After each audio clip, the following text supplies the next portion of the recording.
Night. A man is running away from someone in the alleys of the city. Running around the corner, he meets a man making strange noises. Not knowing what to do, he looks around and notices a phone booth, in which he decides to hide. Once inside, he tries to close the door, but it's jammed. At the very last moment, he manages to close it without letting the zombies get to him. The zombie takes a step back, and the man asks what the strange man needs from him. He takes money out of his pocket and throws it to the zombies. I think that's his goal. But the zombie does not react and continues to look at the man further.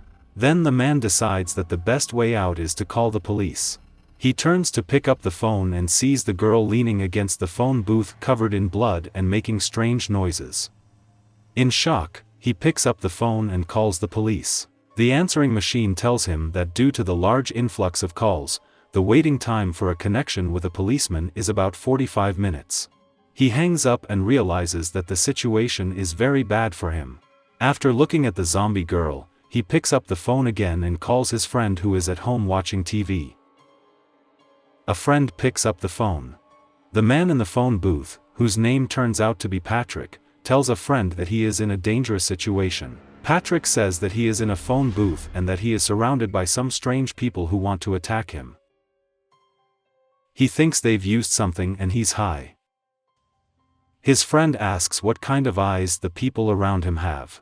Patrick replies that they are completely white. Patrick asks a friend to come get him and pick him up from a phone booth. At this moment, a zombie girl imperceptibly approaches from behind. While Patrick explains to him the address where the phone booth is located, the zombie girl attacks the man. Patrick hears strange noises, and the call ends. More and more zombies are starting to approach the phone booth. The man picks up the phone again, throws a few coins and dials someone's number. He calls some Sophia, but a certain Mark picks up the phone. He calmly watches as some guy eats someone. The zombie turns around, and the man tells Patrick that he will leave for a minute, and hangs up the phone. Patrick takes off his jacket and calls the police station again, where the answering machine says that the waiting time for the connection with the operator is 2 hours. Patrick does not lose hope and dials someone's number again.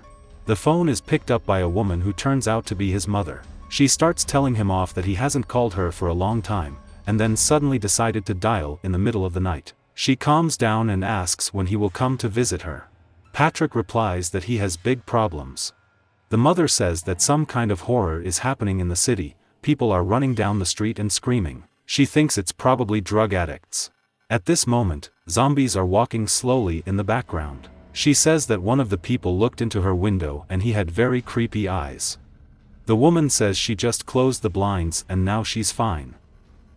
Patrick asks his mother if she has closed the door. She replies that no, because her friend Simon has to come. At this point, Patrick breaks down and shouts at the zombies to get away from him. And the zombies take and move away from the phone booth, but after a couple of seconds they attack again. The woman begins to get angry, thinking that Patrick shouted at her. She wonders if he drank alcohol today, but Patrick can no longer answer, because the zombies still got there and attacked him. The next morning, a police car pulls up. An officer gets out of it and goes to a phone booth.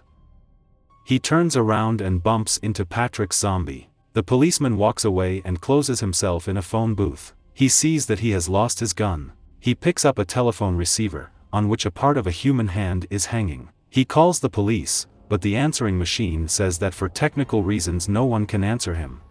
A policeman gets into the same situation. He is surrounded by zombies, and he finds himself in a desperate situation, and no one can help him.